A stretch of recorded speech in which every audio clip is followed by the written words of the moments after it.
what was the environment like at the time? Were banks just giving mods to everybody? Was there only certain banks that were doing it? Because I was under the impression that, they were just giving houses away at auctions at the time because it was so bad. Like I heard stories, whether they're true or not, that people would sit at the steps for 3 and 4 hours. There were so many houses that they would just be bidding for hours and hours and hours. I had a great job. Like I said, I just bought my ex-husband out. I thought everything was rosy and great. And then the market crashed and we packed up. And then when I got there, I was like, oh my God, I had to get emotionally naked in front of all these people.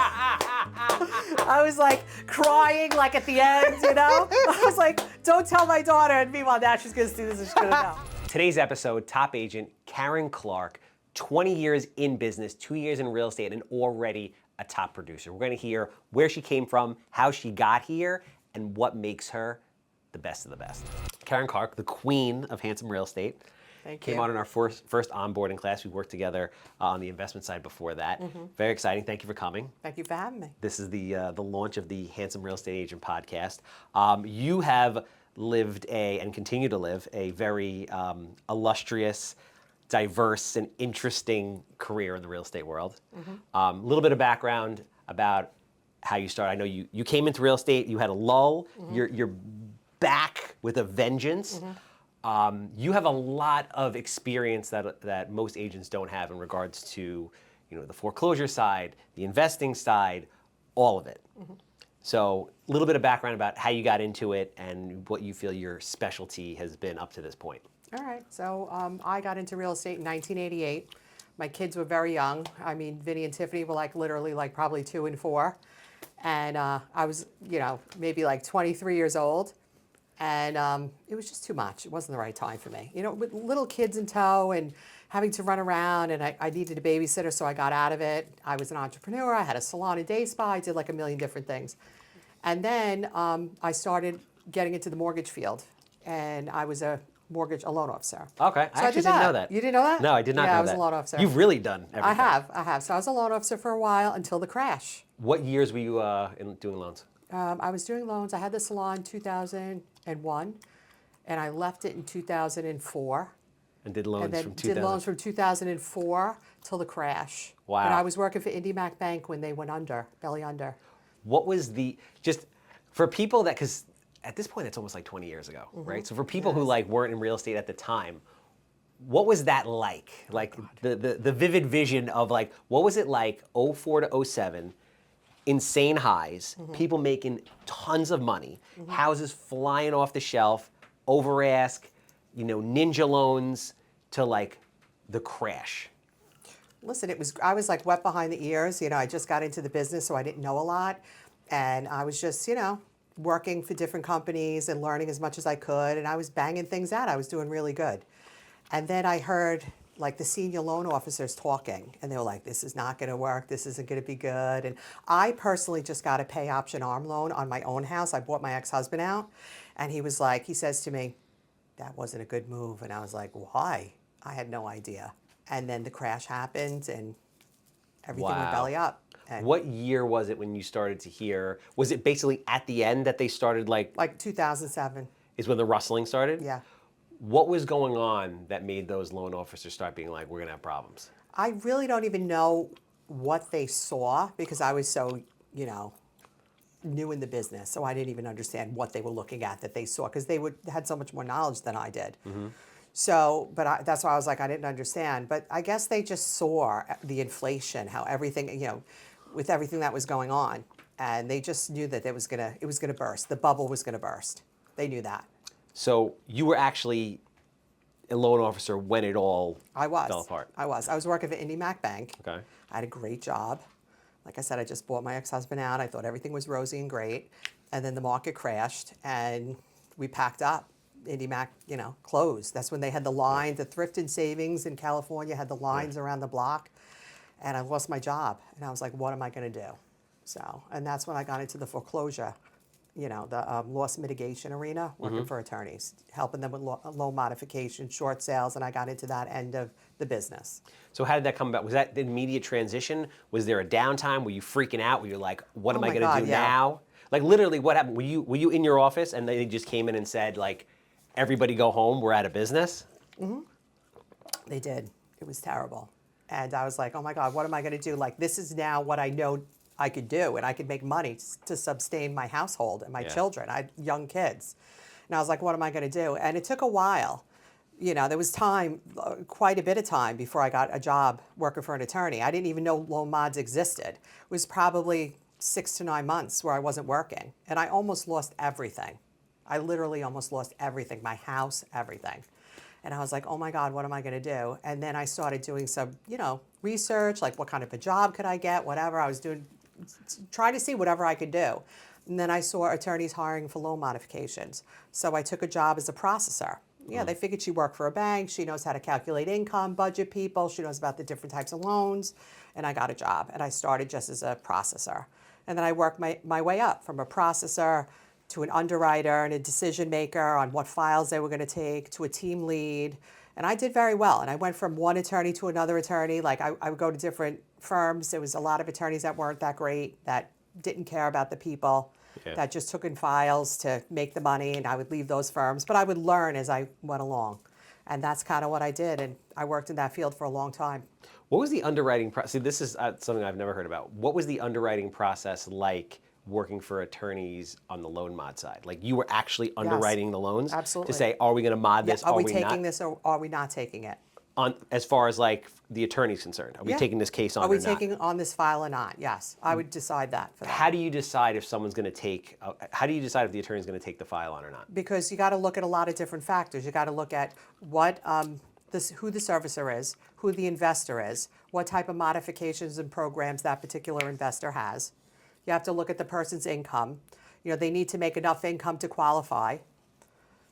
It's just so many different factors that you have to take. Have they ever had a modification in the past, which most of them hadn't, because it was not that modifications were new, they existed, but no one really knew about it. Yeah. So now it was like, all those factors we would take into consideration on whether or not they'd have a chance of getting a modification. So we'd only take on a file if they meet a certain criteria.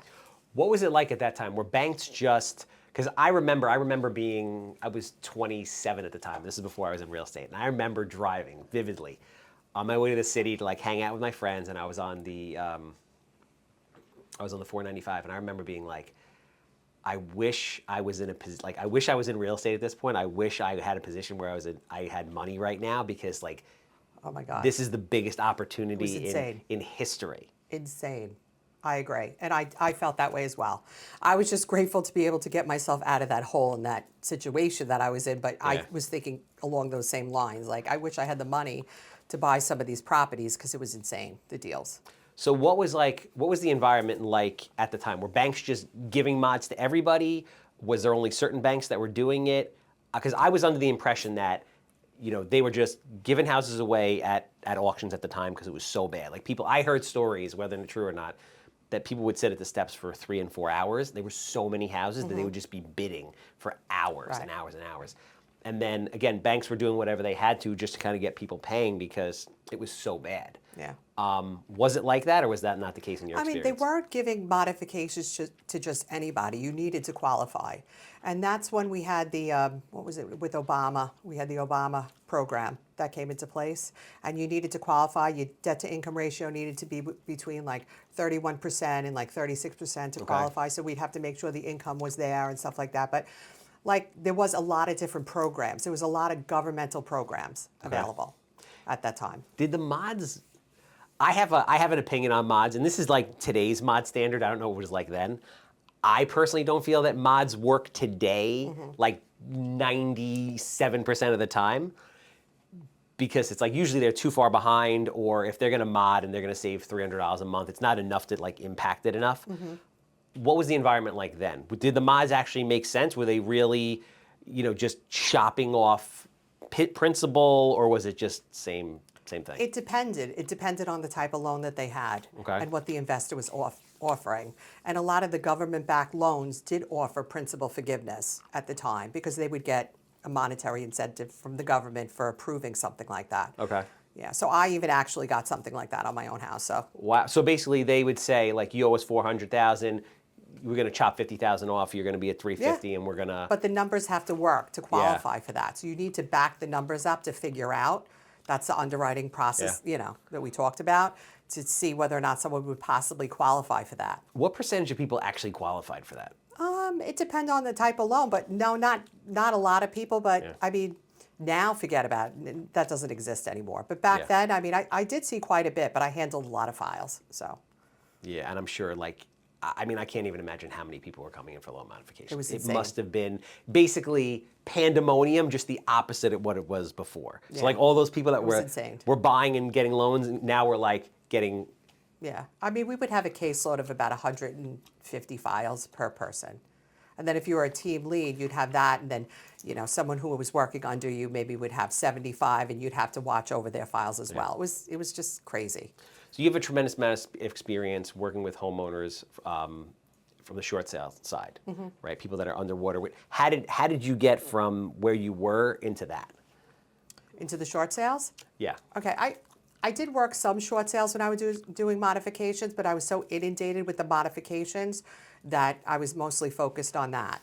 So I did them here and there, and then as things kind of transitioned and modifications were falling off, then still people would try to at least get a short sale. At least they didn't have to worry about taking on that foreclosure personally. So that's when things just gradually changed. So I just took that into consideration and started working on them for people. Yeah, you've reinvented yourself a whole, I mean, at least it's a half a dozen times in your life. Yeah, I have. What is it about you, or what do you think it's important in a business person or a person in general that allows you to roll with the punches like that? Because a lot of people can't do that, Yeah. right? A lot of people can't constantly reinvent themselves. They just kind of throw their hands up, they Yeah. wave the white flag, they park it, somewhere at a job maybe they don't like. But you've reinvented yourself a half a dozen times, if not more, in your life. I definitely have. Well, first of all, I feel part of it is my personality, that I'm lucky that and blessed that I'm able to kind of go with the flow like that. But I know that the day of having a job and then you work there for 30 years and you get your watch and you retire, that doesn't happen as much anymore. So Yeah. I feel like my generation has been the generation of kind of learning to roll with the punches and reinventing ourselves, And I kind of feel like it keeps me young in a way, because it's like I get excited about doing something different. I mean, change is scary, but change is good. And I like that. I enjoyed it. And I enjoy it. I still do. Yeah. Obviously, you're entrepreneurial, but you're also a salesperson at heart. Your opinion, what makes a great salesperson? Someone who really likes people, genuinely likes people and connecting with people. And I do love people. Yeah, no, it makes sense. I do. Yeah. So you got into the short sales. Did you transition out of working for the attorneys at that point, got your real estate license, or when did you get your real estate license? I got my real estate license. It's a little over 2 years now. I went back. Oh, so this is like a recent thing. Yeah, I just got it a couple years ago again. So crazy. Time to reinvent. It's like every I 5 know, years, it's nuts. it's time. No, but the cool part, about you is, again, most agents don't understand that side of it. Yeah. So it makes you that much more, informed and able to help people. Yeah. So what made you transition to the traditional side of real estate, just working with buyers and sellers? I mean, to be honest with you, what made me decide to transition into the traditional end of things is I saw, as a negotiator of short sales, I saw with the agents that were listing the property what they were making. And I'm like, what am I doing that I'm making 1 point and I'm doing all the work and they're making 5 or 6? So I'm like, you know what? I'm going to get my real estate license. So that was my initial incentive to get my license. And then it kind of took off from there. And I do genuinely love people. And I love this end of real estate. It's fun for me. And I like, showing people the houses, taking people out. And not only that, I like that it's such a positive thing in somebody's life. Like the foreclosure thing, I love that as well, because I feel like people are at a really bad place. And I'm helping them get over that and move forward in their life. But this is like a real happy time, for people to buy a house, or sell a house. Yeah, I was going to say, you're kind of like, obviously I've recently had a baby, right? And when I Yes. did, there was nurses there, and I'm like, nurses are special people, because Yeah. they have a certain disposition at a very trying time Yeah. for people. And I kind of say the same thing about you. When you need to have like a certain type of temperament and be a certain type of person in order to excel in an environment where people are literally at their worst. Right? Not a lot of people can be empathetic, can relate, Right. can like calm people down, can help explain it. So like, what do you do that's uniquely different and special that allows you to excel with? I don't know. I have like an empathetic personality. And even now, I mean, I have been gravitating more towards the elder clients, and I like that. I have a client right now that he's selling his house, and he's not on the best terms with his family. And he's very confused and overwhelmed. And he said to me, you know, my wife is ill. He's like, do you think I should get an attorney? She's in the hospital.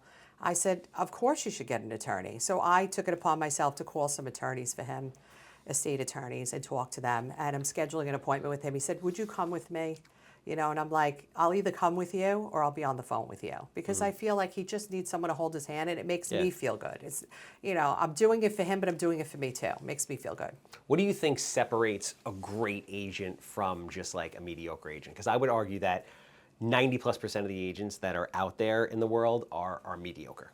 Yeah. Well, I don't know. I just, like I said, it goes back to liking people and wanting to really help people. My heart is genuine in that, and I like the connection with people. So I'm blessed to have that piece. So it works for me. So I don't know. If you don't have that, I mean, you're not going to be a good real estate agent. What are you excited about in the future of real estate? Again, Reinvention just got your license 2 years ago. You were on the distress side. Now you're essentially have built an entirely new business of buyers and sellers. Yeah. What are you excited about? I'm going excited forward? about what I have going on here. This is like crazy. To be blessed to come on board with you, I'm very excited. I mean, this is like crazy. This is like insane. I can't even wait to see what's going to happen in 6 months and in a year.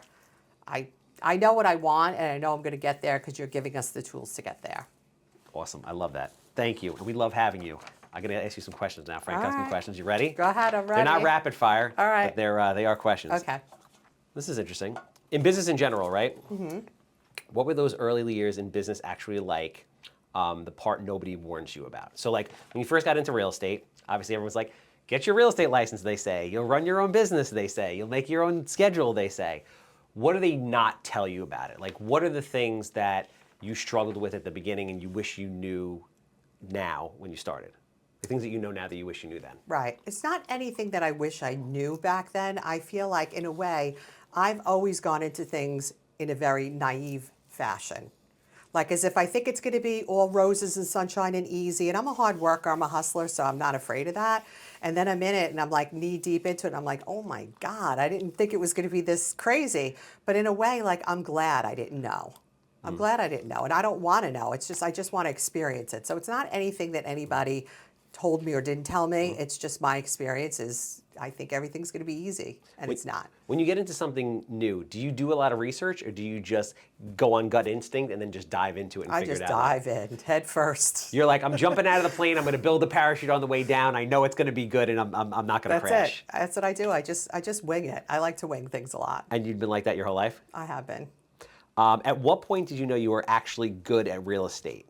That like you feel like you finally found your thing, like this is my niche, this is my thing, this is like the next iteration of my life? Well, I keep going back to it on one level or another. You know what I mean? Yeah. So obviously it's something that I definitely enjoy and I'm good at. It's, you know, being a loan officer, working with people that have defaulted on their mortgages, and now this part of it. But this part of it really comes easy for me. Like I feel like the connection with people, talking to people, it just comes pretty easy. The marketing, I'm getting used to. That's not really doesn't come so easy, but I'm getting used to, like, you know, the videos and all that kind of stuff. But I feel that, you know, it's a good place for me.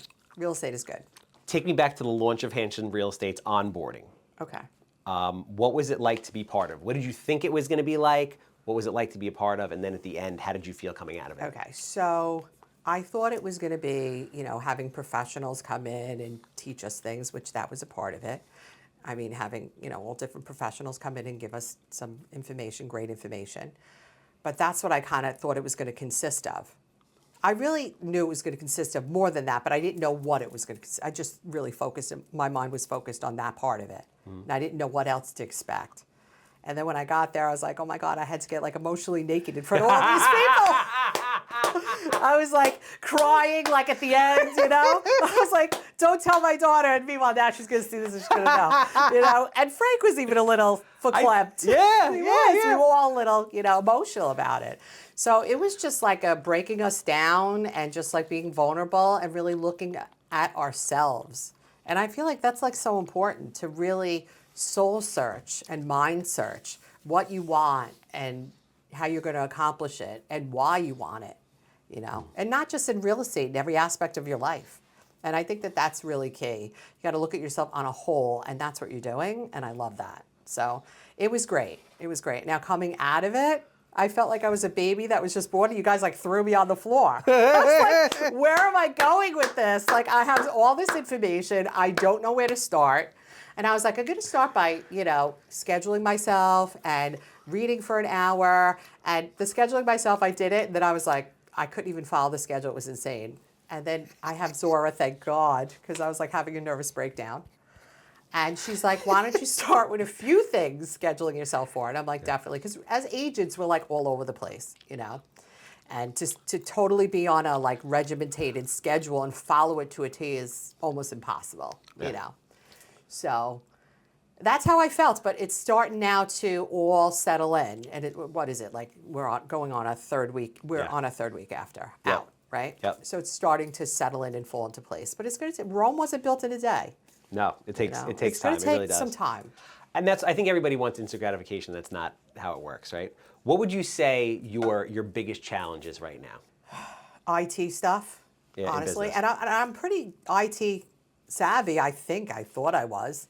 But it's a combination, new CRM, Canva, I told Frank, I was like, I'm so sorry, I deleted some of my templates on Access. I was like tired the other night, and I was trying to, new listing I was going to put up on social media, and I didn't like what I was doing, and I was deleting it, and I'm like, I deleted the original template, so I'm like, I'm sorry, Frank, It's just like, so the IT part of it is a little bit, and the social media, like putting myself out there on videos and stuff like that, which I'm getting used to it, It's being vulnerable. What would you say is your biggest victory over like the last 3 months? Biggest victory is this is going to sound kind of weird or stupid maybe, but it's the truth, is I used to be when it came to driving in different places, and you don't know this about me, I only liked specific roads that I was comfortable with, like the LIE, Sunrise Highway, like Southern State, Northern State, like Ocean Parkway, all that. I know this sounds ridiculous, but I just wasn't really comfortable driving on those roads. And honestly, and I know this sounds silly, but that was like a big thing. Like now I could go anywhere. I could drive all the way to Arizona if I wanted to. So that's something silly and not related to work, but I'm just saying why you were just comfortable with those roads? Yeah, I just was. And I just, I've worked from home for so many years. Mm-hmm. Since 2015, I've been working from home, processing for different attorneys. Yeah. So I haven't needed to venture out and go all over the place. So here I am, of a certain age, and I have to go on all these roads. And honestly, now I could drive to Arizona if I wanted to. So that's something that's just personal and kind of want to throw out there. Was there like a moment of anxiety at the beginning when you had to kind of break out of that? Yes, it was. And I was like, I have to do this because I want to make this work, and I really want to do this. And I did. And now it's like second nature. I could be like, like I said, I can go anywhere. So I know it's silly, but. No, it's not. I mean, basically, it's just if you push outside of your comfort zone. That's right. You can achieve anything. Amazing things happen. I have that conversation with people all the time. And I myself realized, I am of a certain age as well, right? I realized that there's a lot of things that I delayed in life that I should have met head on and just worked through a lot faster, because I feel like I would have been a lot happier and a lot further along. But as people, we stay because we have a certain level of comfort, even though we know it's not bad, or even though that's not good, or that we have to make a change, and we just stay there. Yeah.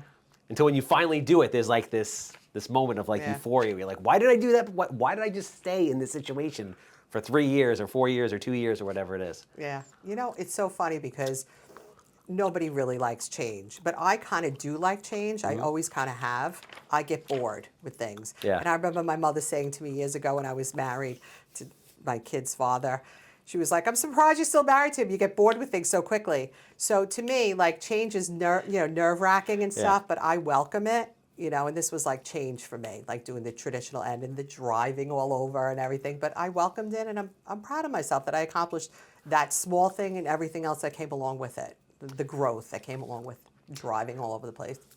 You work with a lot of sellers.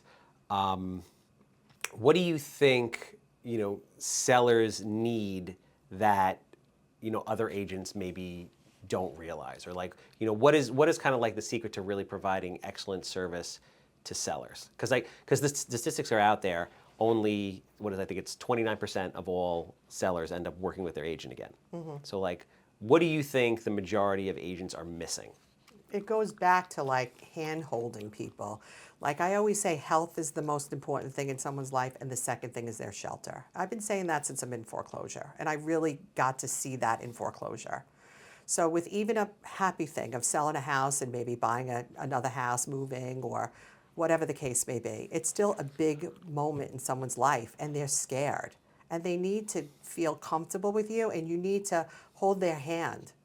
And I like to do that with people, and I feel that that special touch makes them remember you. Yeah, no, it makes sense. You didn't you have a situation you were telling me the other day, like there was like a uniquely emotional kind of situation with like a seller?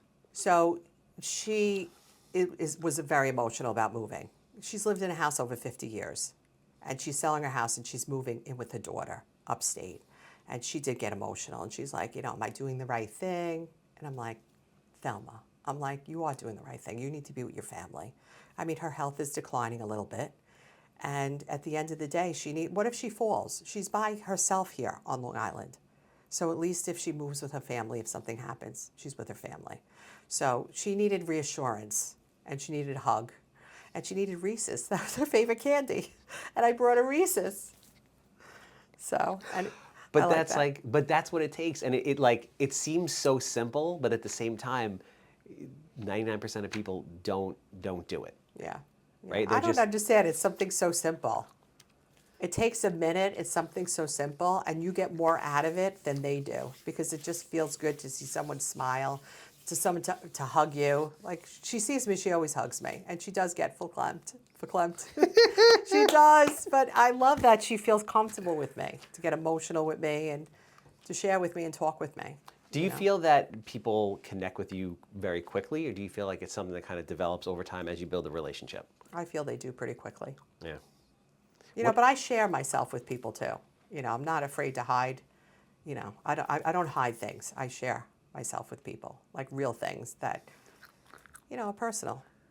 Yeah, no, it makes sense. So it's an exciting time. Again, Yeah, it is. New year, new you, new brokerage, new goals. What can people expect from you for the rest of 2026? What are your personal goals? What are your business goals? Like, how are you going to push yourself? Like, where do you feel you're going to be at the end of this year? I have my own personal goal, like financially, where I'm going to be. And I'm going to blow the doors off of everybody. No, I'm only kidding. I'm going to do very well. You're not. I'm not. No, I'm going to do well. I know I'm going to close more deals than I anticipated in my mind. And I just hired, I didn't hire her yet, but I'm going to hire a personal trainer / nutritionist. I'm going to do that for myself. Good for you. Yeah, and I just, I set some goals, and I'm going to meet them. And that's it. Good for you. Well, listen, we love you. We love having you here. We love your energy. We love watching you grow. We appreciate everything you give back to us to help us grow. And it's just a really exciting time for everybody. So if there's anybody, buyers or sellers out there that are looking to buy or sell and they want the best, how do they reach you? How do they get in touch with you? They could always email me. They could always text me. They could always call me. 631-678-5756 is my phone number. It's karen.clark@handsomere.com. You could reach out to me on social media, anywhere. I'm always here for any questions or concerns anybody has. And that's it.